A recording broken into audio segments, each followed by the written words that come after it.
It's alright. Once you get past the pain, you're to live your love again. Keep your heart open, 'cause love will find a way. Ooh, yeah. Love will find a way. Love will find a way.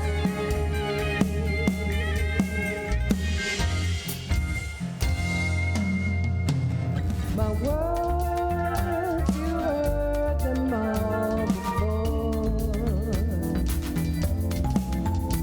It's only for the sake of love. It's gonna be a new day for you, a new day for you. The stars have played their part, the past is gone and done. Have full faith and love, the best is yet to come.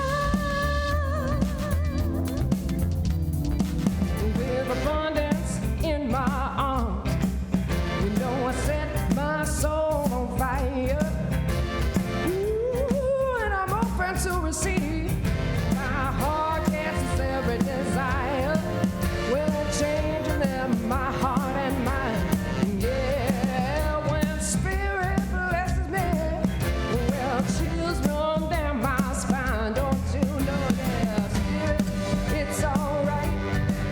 Manifest and clean out of sight. Don't you know spirit is some kind of wonderful spirit is some kind of wonderful, yeah, yeah, yeah, yeah, yeah.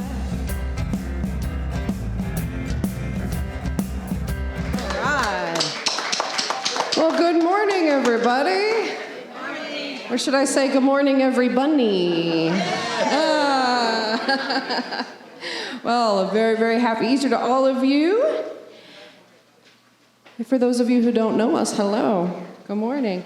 My name is Heather, and this is Stephen. We're the music team. I'm the music director here at the Sonoran Desert Center for Spiritual Living. I want to welcome all of you. Happy Sunday. Happy Sunday. Let's stand and let's sing our opening song for today. Morning has broken.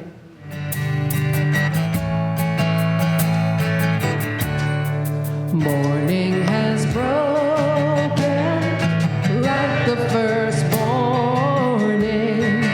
Blackbird has spoken like the first bird.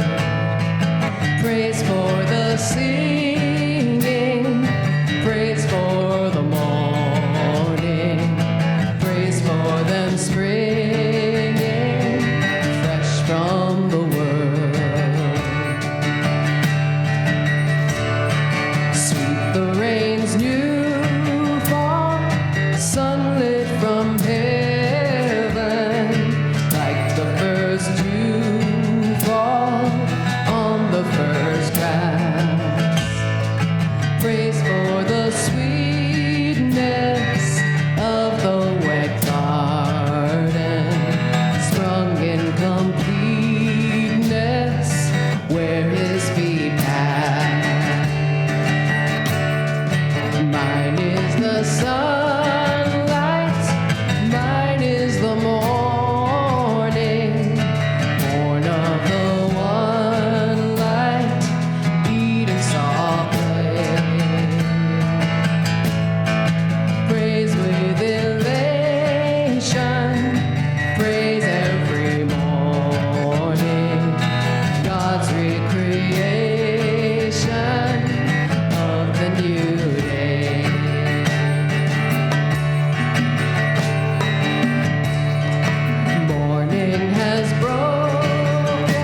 Good morning, everybody. Good morning, David. Are you sick of me yet? No. One more time. One more time. That's it. Okay, I get it. My name is David Burke, and I'm your trustee on duty today. On behalf of the Board of Trustees and our God, I did it again. I can't believe it. Our practitioners.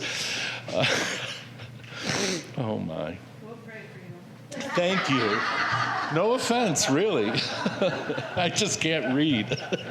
See, I told you, first grade level, you know. We're very, very happy to welcome you to the Sonoran Desert Center for Spiritual Living. Whoever you are and wherever you are on your spiritual path, you are truly welcome here. You will be validated, supported, and encouraged to be all that you are meant to be. Our vision statement is love in action every day in every way. We express this love by learning and living the principles of the science of mind. On the back of your programs, you will find our Declaration of Principles. Please join me now in reading them.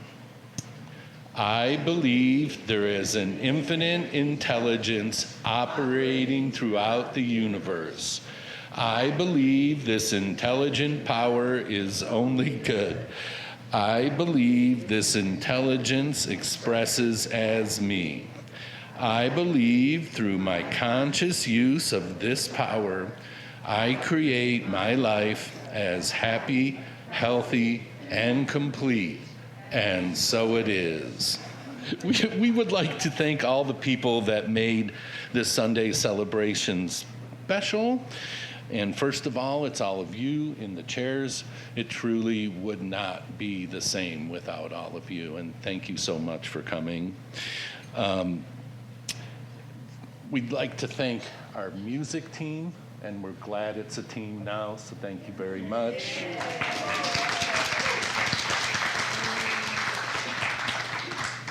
Gray on the AV,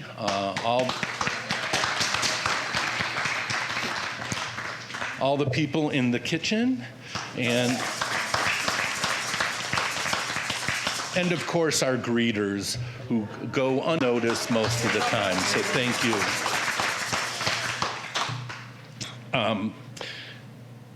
Please direct your attention to the announcements in your bulletin.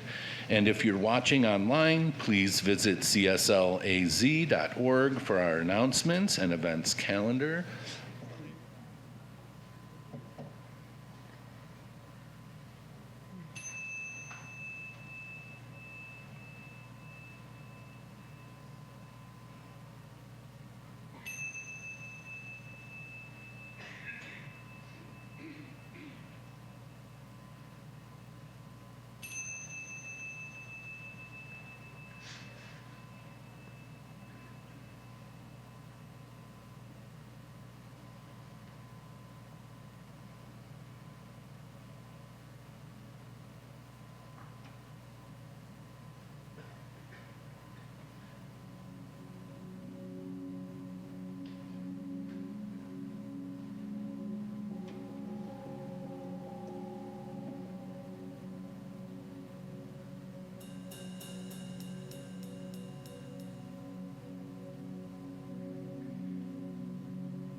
The God in me beholds the God in you. It is all for our greatest and highest good.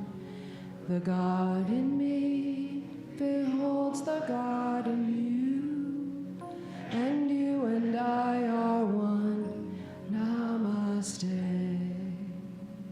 The God in me beholds the God in you. It is all for our greatest and highest good. The God in me beholds the God in you. And you and I are one. Namaste.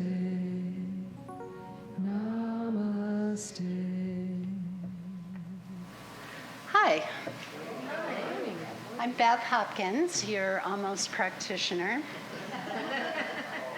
And I light this candle today in recognition of the light that we all are. And now for our invocation. God is love, peace, harmony, joy, abundance. Today we see God in the coming of spring. The yellow flowers on the Palo Verde, the poppies by the roadside, the calling of the quail, and even the return of the turkey vultures are all reminders of this time of rebirth. I know that God is with us now, and these reminders of the natural beauty of our earthly home show us that God is eternal and always present. We invite this inner knowledge into the service today as we ready ourselves to be inspired by Heaven and Stephen's music and Reverend Donna's message. This day is blessed, and we are all blessings to others. I'm grateful we are together today. I now release these words into the law of mind, knowing that this service is already complete. And together we say, so it is. All right, so I saw the sunrise come up today, and I thought about early sunrise services that I always did with my family, with rather poor singing in the old Presbyterian church in Toulon, Illinois. Easter is also associated with rabbits and with eggs, as we can see with the bunnies right here. As Reverend Donna has explained before, when Christianity was introduced, rather than completely take over local beliefs, it just absorbed local traditional celebrations of the spring equinox, rather than replacing them. Rabbits and eggs are symbols of renewal and rebirth, and thus became associated with the resurrection. Here is another story of my association with rabbits. Apologies to the writing group, they have heard this before as well. My father died the year he retired at 66 of a massive coronary. The autopsy revealed previous damage to his heart, but if he'd been aware of it, he never let on. At 40, my brother Bob had his first heart attack. It happened at Easter time, so all the flower arrangements brought to his room at Edwards Hospital had an Easter theme to them.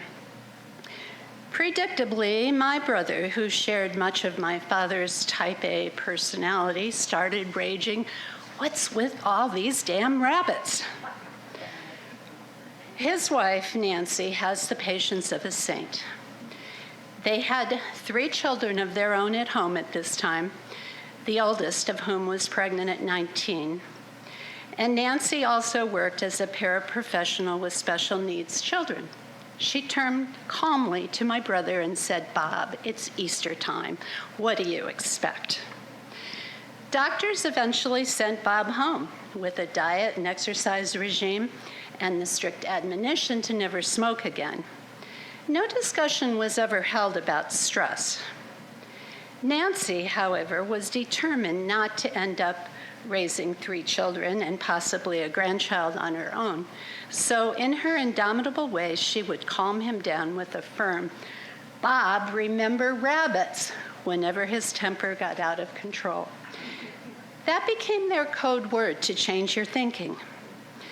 Eventually, Bob got his blood pressure, cholesterol, and stress in check.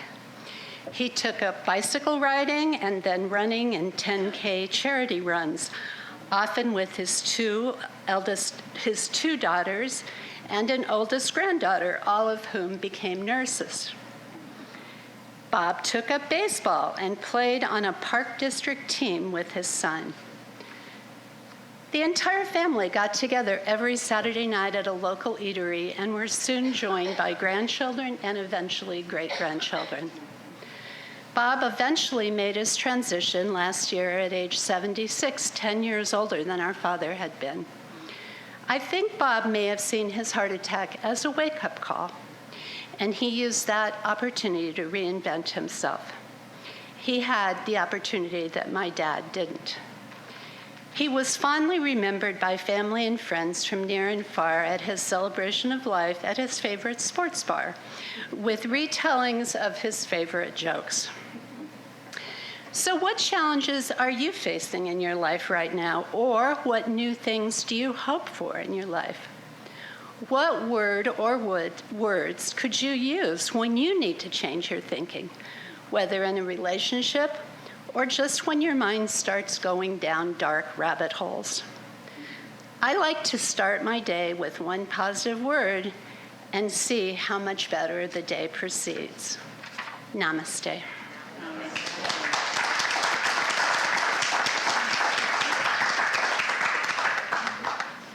All right, this is a song that I do every year on this day, this special, auspicious day. It was the first New Thought original song that I ever wrote, and it was all thanks to you and the people who are here and the energy that I felt when I first started here at the end of 2016. What? Wow. And so this year, for the very first time ever, I have my partner playing the song with me. What? And naturally, it is called A Song for Easter.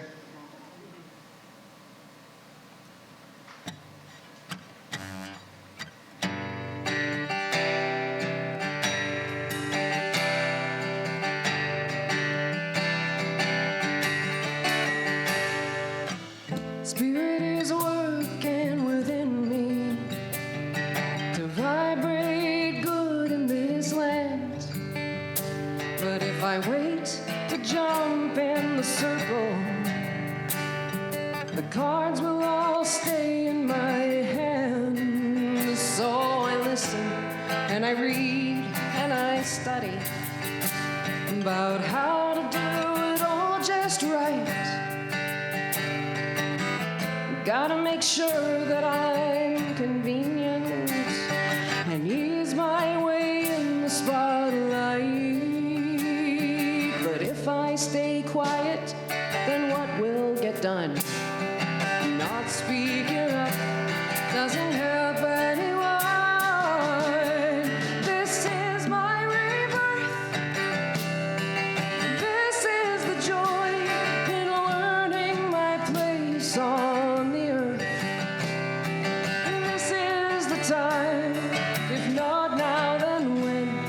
You can't have a journey if you don't begin.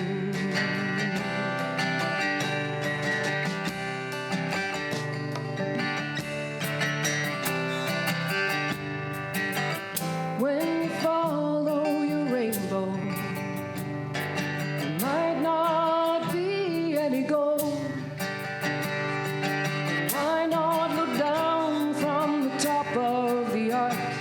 There's so much joy to behold. The world is your oyster, so don't be a crab. The brass ring is there, just reach out and grab. This is your rebirth. This is the joy in learning your place on the earth. This is the time, if not now, then when? You can't have a journey if you don't begin. This is your rebirth. This is the joy in learning your place on the earth. This is the time, if not now, then when? You can't have a journey if you don't begin.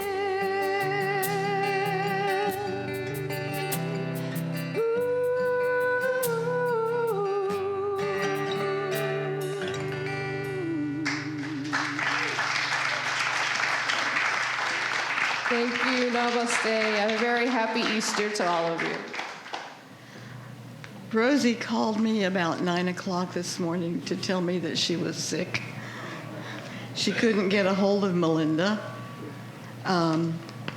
Louise called me and said she had an extremely important meeting that she would cancel if she had to. Kay was unavailable. So here I am. Thank you.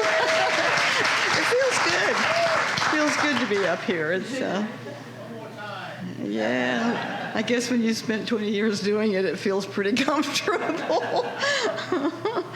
But I'm not going to go with the Easter story, but I am going with stories. Stories that touch the heart. You know, we're all touched by stories. I mean, the Easter resurrection story is a story of transformation. Not the story of transformation of Jesus, but the story of the transformation of the people who walked and talked with Jesus. And they were the ones who were transformed in that process and had to create a story, and they created the resurrection story. So we're all touched by stories that have meaning for us.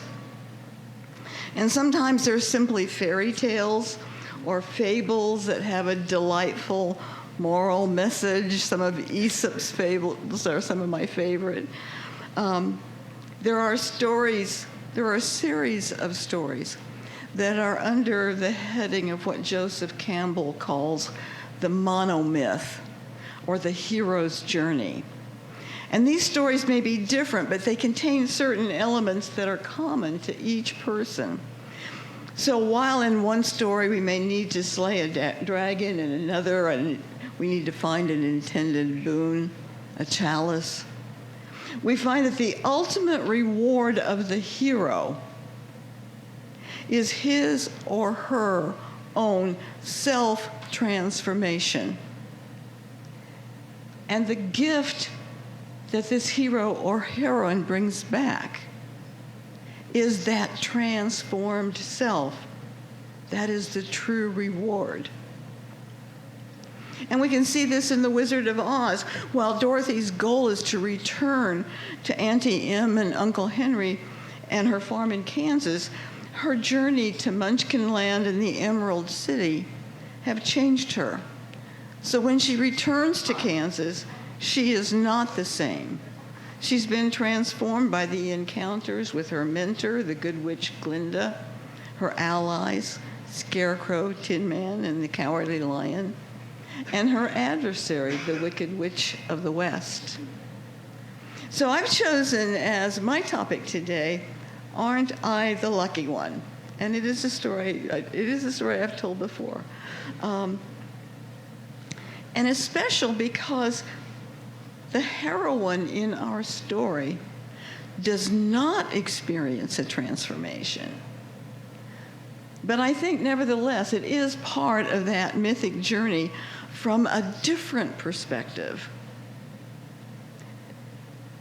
It's a fairy tale called the Hedley Kow, and it is part of Northumbrian English folklore, and particular to the village known as Hedley, or Hedley on the Hill. The Hedley Kow, spelled K-O-W, is a mischievous gremlin who is also a shapeshifter. Once upon a time, there was an old woman who lived on the edge of a forest.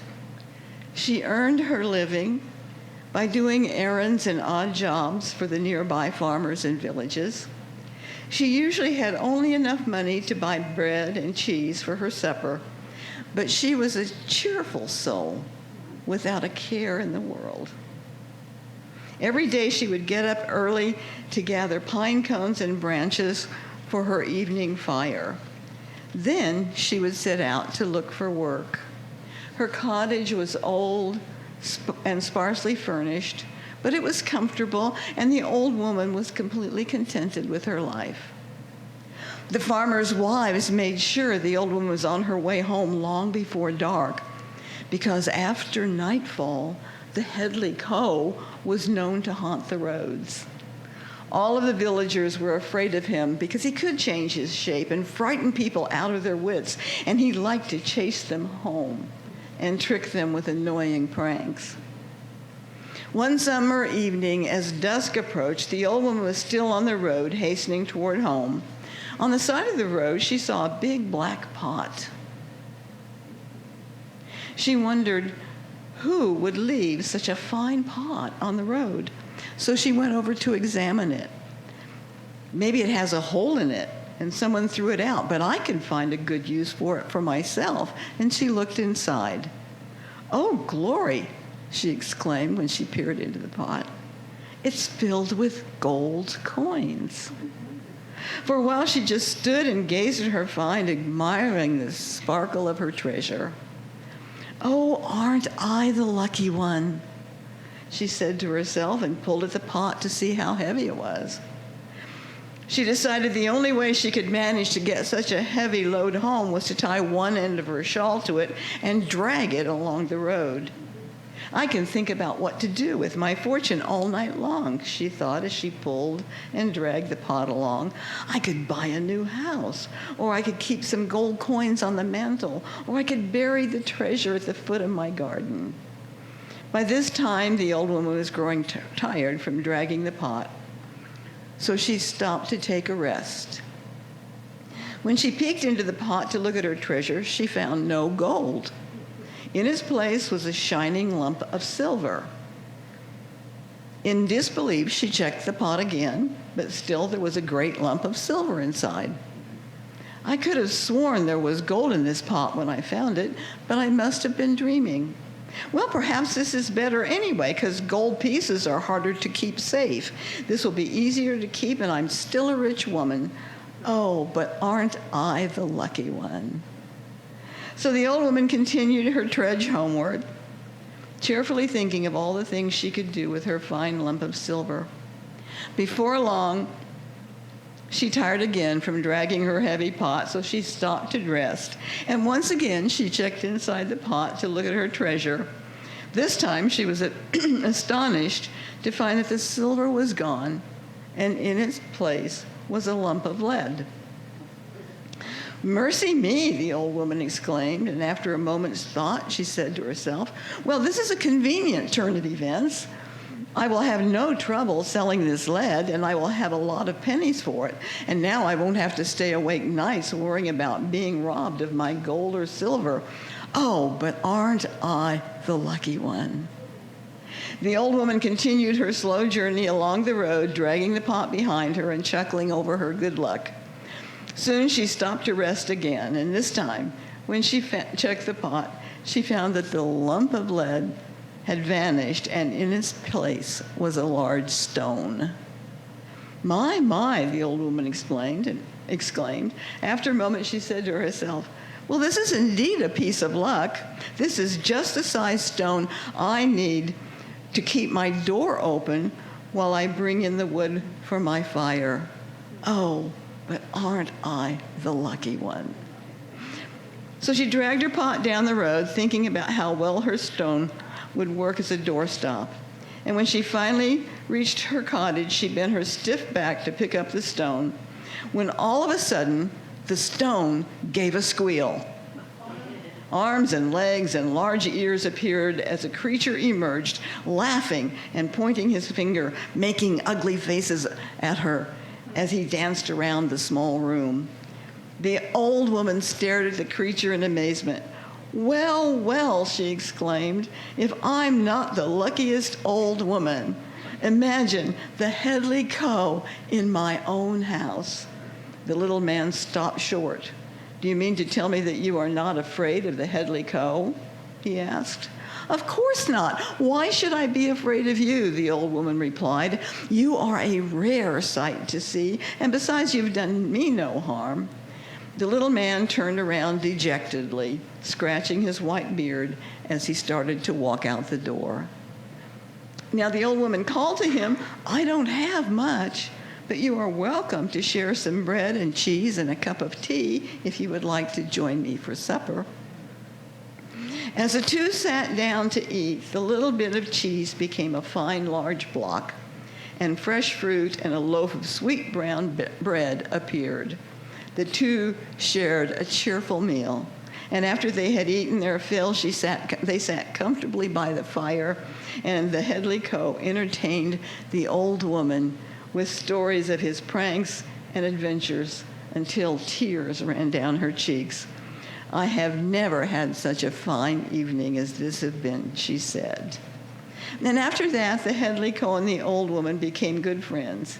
He came to join her for supper and to visit quite often. And the old woman found that her woodpile was always stocked and her cupboard was never empty. I love the woman in this story, as she was able to see the gifts in what any one of us would call disappointments.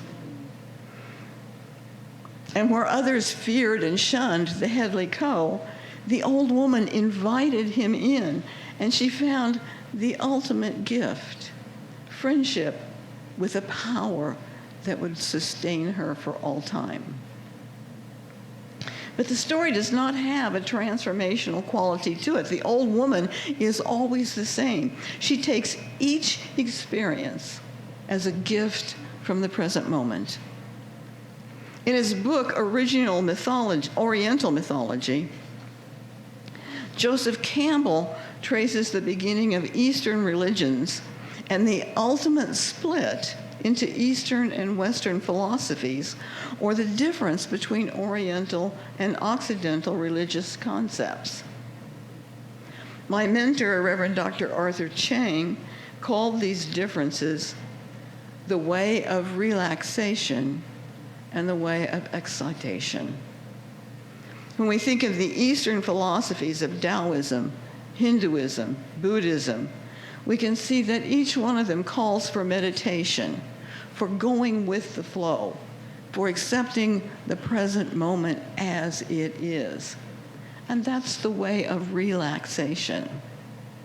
When we think of the Western philosophies, Judaism, Christianity, Islam, we think of action, God or Allah with us, guiding us as we take action in our lives.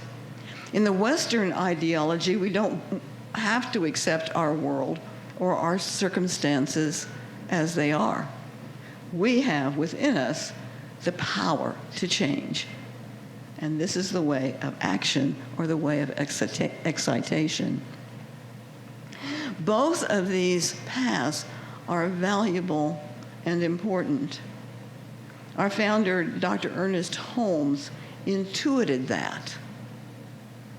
And as a result, he blended both the Eastern path of relaxation and the Western path of excitation to form the basis of our spiritual mind treatment, or affirmative prayer.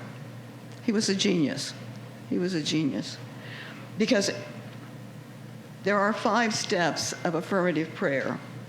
And the first 2 steps are meditation, aligning ourselves with that power and presence, and contemplating on the power and presence, and then aligning ourselves with it.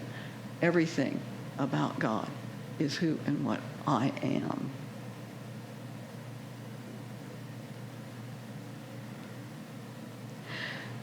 So those are the 2 meditation steps, and then the third one is realization, making things real. And basically, then we use affirmative statements that will help us direct our mind to the things that we want to see, feel, and believe. So we're making adjustments to our thinking, and then our experiences will reflect those adjustments. So that's the path of excitation. The old woman who becomes friends with Hedley Kow is a lesson in relaxation, like the Buddhist practice of detachment as an end to suffering. She is delighted with each change, sees each as a gift without expectation or attachment. I wonder how you and I would feel if our pot of gold turned to silver, and then coal, and then a stone. Could we stay optimistic at each change? Because the old woman had that ability. Her life was an endless gift. Hedley Kow, who kept her cupboards full and her woodpile stocked, is really the consciousness that the old woman held as she saw the good in all things and drew that good to her. When you and I can stay in that present moment appreciating its gift, then our consciousness automatically draws that good to us. Whether our personal hero's journey follows the path of excitation or the path of a spiritual path of relaxation, what we receive in either situation is a life well lived. And that's what we give back to the world in our own unique and precious way. And like the old woman, we too can say, oh, but aren't I the lucky one? Thank you. Namaste.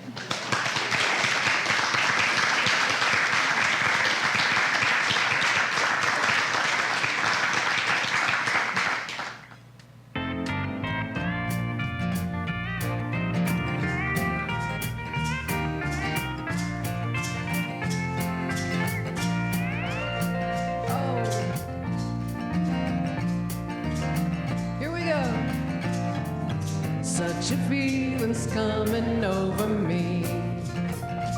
There is wonder in most everything I see.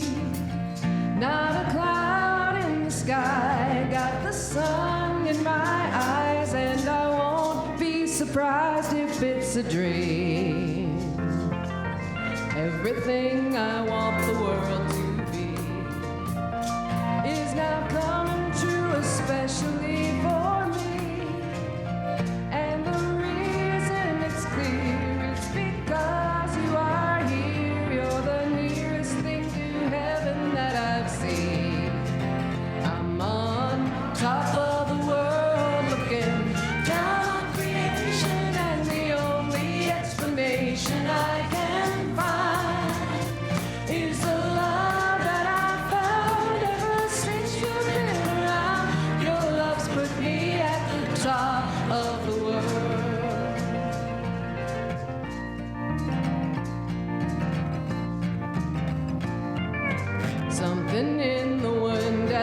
my name, and it's telling me that things are not the same.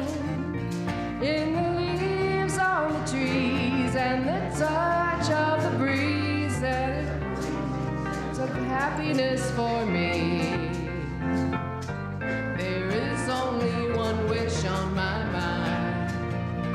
When this day is through, I hope that I will find, and this the same for you and me. All I need will be mine if you are here.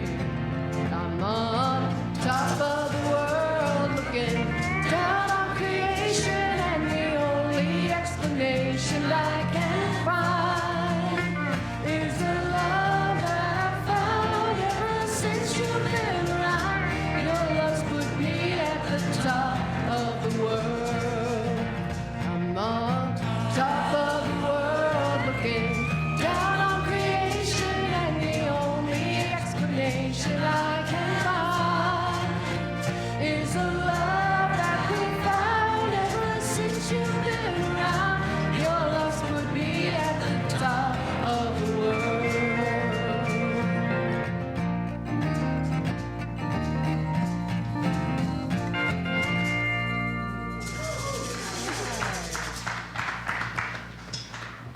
Perfect. Thank you, guys. Thank you so much. Okay, it's time for our offering. Chance to put that divine law of circulation in process. So will you join me in our offering affirmation?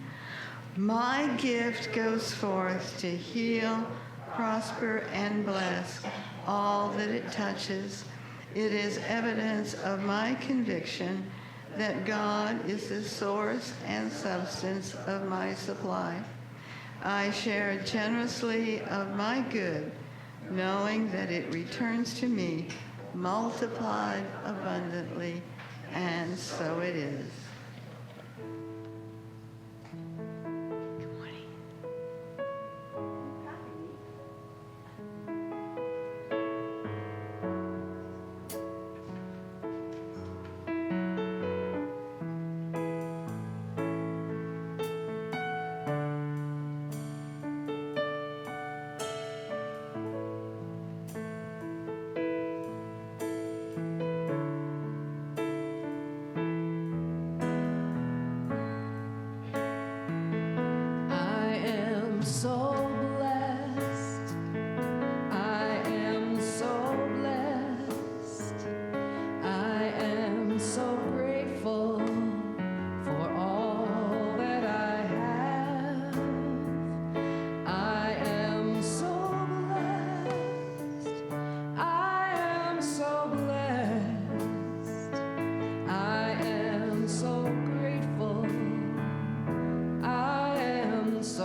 Thank you for that.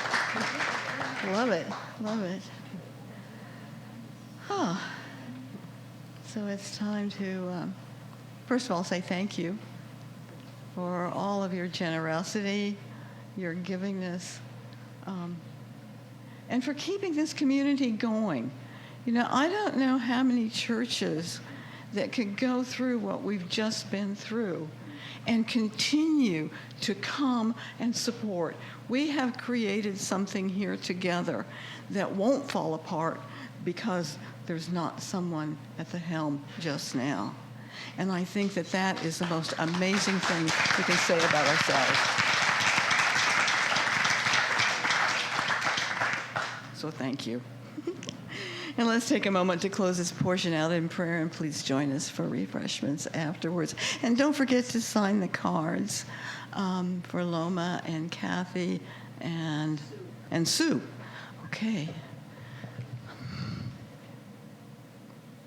I know that there is one divine intelligence. There is one mind, one love, one heart. It is the love of God. It is the heart of God. And it is whole, perfect, and complete. And because I am a part of that, I too am God in form, just as each one of us is. So I speak my word from this place of deep knowing. For all who have asked for our help and prayers, I speak my word for our country and other countries around the world, for peace, harmony, and love. I give thanks for the opportunity to be here today with my spiritual home and family. And I know that the words that we speak together create power. And it stems from that meditation time of knowing that we are God in form. So I give thanks for all of the demonstrations that have been part of our lives. I give thanks for the stories that we have and carry with us. And I give thanks for this Easter day, a day of new life, of resurrection, and of love. As we say together, and so it is. Thank you. May we stand and sing Stand.